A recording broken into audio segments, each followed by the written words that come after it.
दोस्तों and dear student, आप सभी का स्वागत है आपके अपने यूट्यूब चैनल में। आज हम लोग प्रॉफिट और लॉस के कुछ इंपॉर्टेंट कंसेप्ट पे डिस्कस करेंगे। इससे पहले यदि आप हमारे चैनल पे नए हैं तो प्लीज़ चैनल को लाइक शेयर सब्सक्राइब जरूर करें। तो चलिए बिना लेट किए हुए शुरू करते हैं आज की क्लास। मान लीजिए हमारे पास एक वस्तु है, हमने एक वस्तु खरीदा भाई मार्केट से। हमने ये क्या खरीदा? वस्तु खरीदा। इसे हम कुछ रुपए में बेच रहे हैं, हमें पता नहीं कुछ रुपए में बेच रहे हैं, जिससे हमें 20% का क्या मिल रहा है? लॉस मिल रहा है भाई। इसको हम कुछ रुपए में बेचे हैं जिसे हमें 20% का लॉस मिल रहा है। तो बताइए हम इसे कितने रुपए में बेचेंगे? बताना नहीं है एक्चुअली में। जब हम इसे कुछ रुपए में बेचे हैं तो 20% का क्या मिल रहा है? लॉस मिल रहा है। जब हम इसे 280 रुपये अधिक में बेचते हैं, क्या 280 रुपये अधिक में बेचते हैं, तो हमें यहाँ पे क्या मिलता है? 8% का प्रॉफिट मिल जाता है। 8% का क्या मिल जाता है? प्रॉफिट मिल जाता है।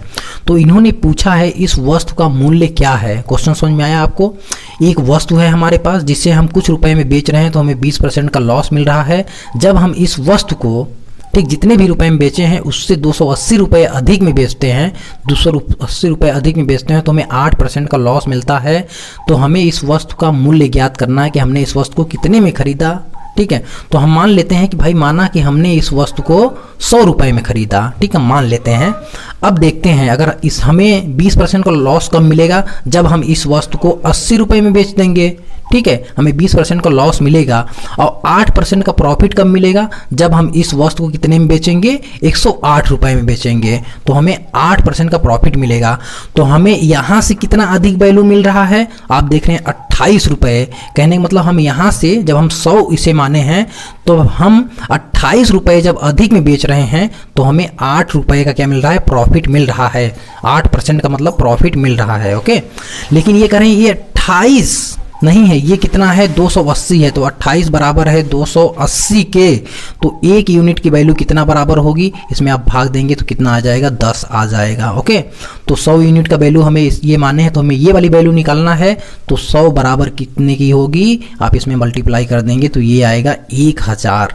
ठीक, ये होगा। हमने वस्तु एक्चुअल में कितने में खरीदा था? 1000 में। ओके, वीडियो अच्छा लग रहा है भाई, वीडियो को फटाफट लाइक शेयर सब्सक्राइब जरूर करें। चलिए नेक्स्ट क्वेश्चन देखते हैं।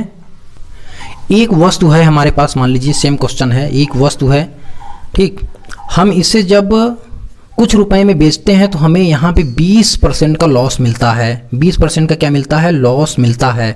लेकिन जब हम इसे 900 रुपये अधिक में बेचते हैं, 900 रुपये अधिक में बेचते हैं, तो हमें यहाँ पे 25% का क्या मिल रहा है? प्रॉफिट मिल रहा है। ठीक, 25% का क्या मिल रहा है? प्रॉफिट मिल रहा है। कब? जब हम इसे 900 रुपये अधिक में बेच रहे हैं। जितने में बेचे होंगे उससे 900 रुपये अधिक में बेचेंगे तो हमें 25% का प्रॉफिट मिल रहा है। तो इन्होंने पूछा है कि आपने वस्तु को कितने रुपए में खरीदा है। इस वस्तु को हम कितने रुपए में मतलब खरीदे हैं, इस वस्तु का सीपी क्या है, ये पूछ रखा है इन्होंने। तो हम मान लेते हैं, माना कि इसका सीपी क्या है? 100 रुपये है। ठीक है, तो हम कितने में बेचेंगे जिससे 20% का लॉस मिलेगा? 80 रुपये में। 80 रुपये में जब हम इसे बेचेंगे तो 20% का हमें क्या मिलेगा? लॉस मिलेगा। और कितने रुपए में हम इसे बेचेंगे कि 25% का प्रॉफिट होगा? 125 रुपये में। सिंपली आप कह सकते हैं, इसीलिए मैंने इसे 100 माना है ताकि तुरंत उसमें ऐड करके इतना कर दें फट से। तो ये देखिए 80 से कितने रुपए अधिक बेच रहे हैं तब जाके 25% का प्रॉफिट मिल रहा है। आप यहाँ पे देख रहे होंगे कितने रुपए अधिक बेच रहे हैं? 45 रुपये अधिक बेच रहे हैं, ये 45। लेकिन ये कह रहे हैं 45 रुपये अधिक नहीं है, एक्चुअल में तो 900 रुपये अधिक है। ये 45 क्यों आया? क्योंकि हमने यहाँ पे 100 रुपये मान रखा है। तो ये 45 नहीं है, ये एक्चुअल में कितना है? 900 रुपये अधिक है भाई। तो ये 900 बराबर है 45 के। तो 1 यूनिट की वैल्यू कितने की बराबर होगी? 45 दूना 90, 20 के। तो हमें 100 का निकालना है, हमें 100 का निकालना है। तो 100 बराबर होगा, इसमें 20 में मल्टीप्लाई कर देंगे 100 का, तो कितना आ जाएगा? 20, फिर 3 2 0 और 2000। हमने वस्तु को कितने में खरीदा था? 2000 में। आंसर। Okay, answer. चलिए नेक्स्ट क्वेश्चन देखा जाए। अच्छा, इसमें एक चीज़ और आपको देखना है। अगर मान लीजिए ये मान लीजिए 20 दिया है, ये तो बहुत सिंपल दिया है, आप 100 में से 20 माइनस करके 80 कर लेंगे। लेकिन अगर यहाँ ऐसा कुछ दिया हो कि 16 सही 2/3% का लॉस हो रहा है, तब तो थोड़ा सा प्रॉब्लम होगी ना। तो इस ऐसे सिचुएशन वाले क्वेश्चंस को कैसे बहुत इजीली सॉल्व करेंगे, उसके लिए आपको रेशियो मेथड सीखना ही बहुत ज़रूरी है। तो चलिए हम इस क्वेश्चन को समझते हैं कि रेशियो मेथड से कैसे सॉल्व किया जाएगा अगर इस तरह से क्वेश्चन बन रहे हैं। तो क्वेश्चन यहाँ पे बिल्कुल सेम है, वही है, इसी को देखते हैं रेशियो मेथड से हम कैसे सॉल्व करेंगे। किससे? रेशियो मेथड से। ये सीखना आपको बहुत ज़रूरी है भाई, ये सीख लेना बहुत ज़रूरी है। देखिए 20% का क्या हो रहा है, 20%, इसमें 100 मानना जरूरी नहीं है। 20% की क्या हो रहा है, लॉस हो रहा है, और 25% की क्या हो रही है, प्रॉफिट हो रही है। 25% की क्या हो रही है, प्रॉफिट हो रही है। रेशियो मेथड से सॉल्व करना है तो सबसे पहले इसको रेशियो में चेंज करेंगे तो ये 1/5 आएगा। आप जानते हैं जो एक्चुअल प्रॉफिट और लॉस होता है हमेशा किस पे कैलकुलेट किया जाता है, सीपी पे किया जाता है। तो ये क्या है, सीपी है, ठीक, सीपी है। और ये क्या है, एक मान लीजिए 5 रुपये की वस्तु थी तो 1 रुपये यहाँ पे क्या दिखा रहा है, लॉस दिखा रहा है, क्योंकि ये कर रहे हैं 20% का लॉस है। आप जानते हैं ये 5 है तो ये 1 क्या है, 5 का 20% है। इतना तो आपको पता ही होगा, रेशियो एंड प्रोपोर्शन में हमने बहुत अच्छे से समझाया है। और इसको जब चेंज करेंगे तो ये आपको क्या मिलेगा, 1/4। 25% को रेशियो में चेंज करेंगे 1/4 मिलेगा। और ये क्या है, ये आपका सीपी ही है। सीपी हमेशा नीचे सीपी होता है, आप जानते हैं। तो देखिए यहाँ पे एक क्या हो रहा है, एक की प्रॉफिट हो रही है, ये क्या है, ये प्रॉफिट है, ठीक है। तो देखिए एक चीज़ यहाँ पे समझ लेना बहुत ज़रूरी है। देखिए भाई, हम वस्तु का जो सीपी होगा वो तो सेम होना चाहिए ना, वस्तु हम जितने में भी खरीदेंगे उसका दाम तो सेम होना चाहिए। लेकिन यहाँ 5 दिख रहा है, यहाँ पे 4 दिख रहा है, ठीक है। कहने का मतलब कि जैसे कि मान लीजिए मैंने इस पेन को 25 रुपये में ख़रीदा है, अब कुछ रुपए में बेचेंगे तो लॉस होगा। अगर उससे कम, उससे मतलब कुछ रुपए में बेच रहे हैं, मान लीजिए x रुपए में बेच रहे हैं, हमें इतने का लॉस मिल रहा है। फिर y रुपए में बेच रहे हैं तो हमें इतने का प्रॉफिट मिल रहा है। लेकिन इसका जो कास्ट प्राइस है वो तो नहीं चेंज होगा ना, चाहे प्रॉफिट हो या लॉस हो। तो हम यहाँ पे क्या करेंगे, इसके कास्ट प्राइस को बिल्कुल इक्वल कर लेंगे। तो यहाँ पे हम क्या कर लेंगे, 4 का मल्टीप्लाई कर लेंगे। तो मैथमेटिक्स रूल है, यहाँ पे भी 4 का करना होगा।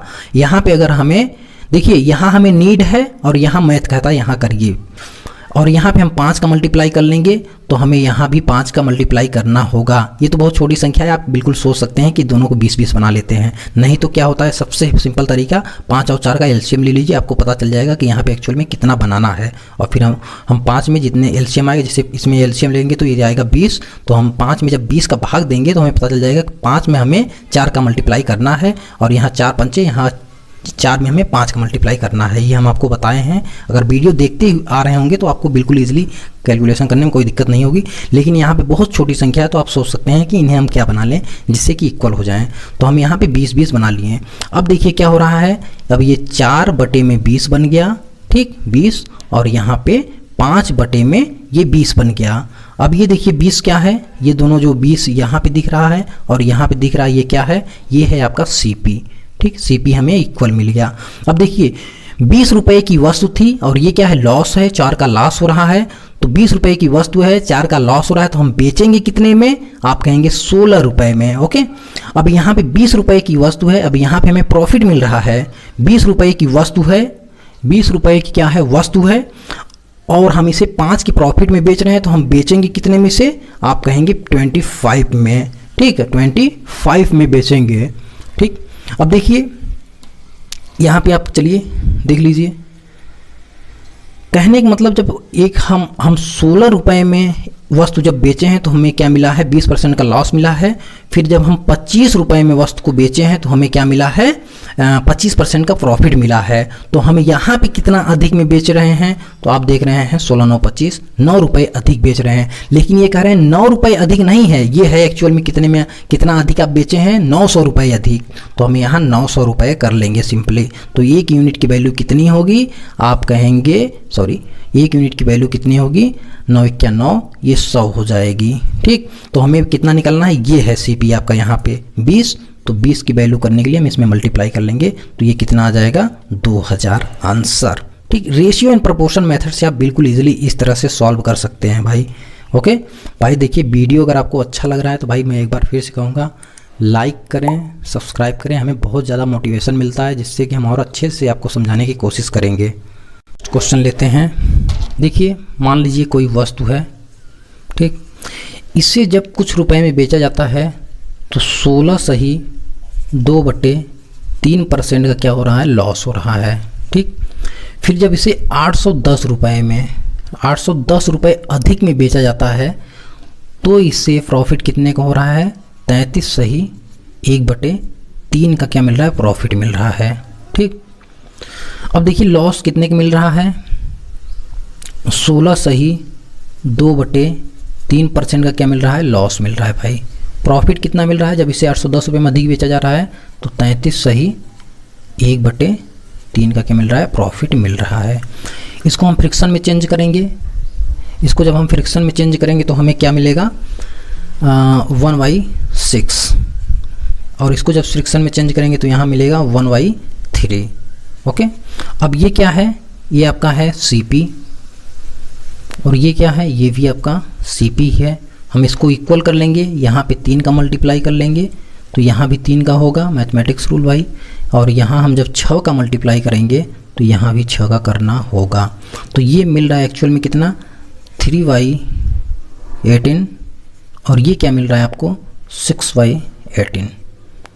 ओके, अब यहाँ पे आपका ये क्या है, CP है। ठीक, ये आपका क्या है, CP है। CP 18 है, और ये 3 क्या है, 3 का लॉस हमें मिल रहा है यहाँ पे, और ये 6 क्या है, ये 6 की प्रॉफिट हो रही है। कहने का मतलब 18 रुपये की वस्तु थी, 3 का लॉस मिल रहा है, तो बेचा कितने में गया होगा, 15 में। ठीक, 15 3 18, 15 में बेचा गया होगा वस्तु को। ओके, और यहाँ 18 रुपये की वस्तु है, 6 रुपये का प्रॉफिट हो रहा है, तो बेचा कितने में गया होगा, 18 6 24 रुपये में। ठीक, यहाँ पे 24 रुपये में बेचा गया होगा। अब देखिए इससे आप कितना अधिक में बेच रहे हैं, तो आप कह रहे हैं 15 9 24, 9 रुपये अधिक में बेच रहे हैं। लेकिन ये तो कह रहा है कि 810 रुपये अधिक में हम बेचे हैं, तो ये 9 नहीं, ये एक्चुअल में कितना है, 810 है। ठीक, तो 1 यूनिट की वैल्यू यहाँ से निकल के आ जाएगी 9 9 81 90। ठीक, 90, 1 यूनिट की वैल्यू यहाँ पे क्या निकल के आएगी भाई, 90।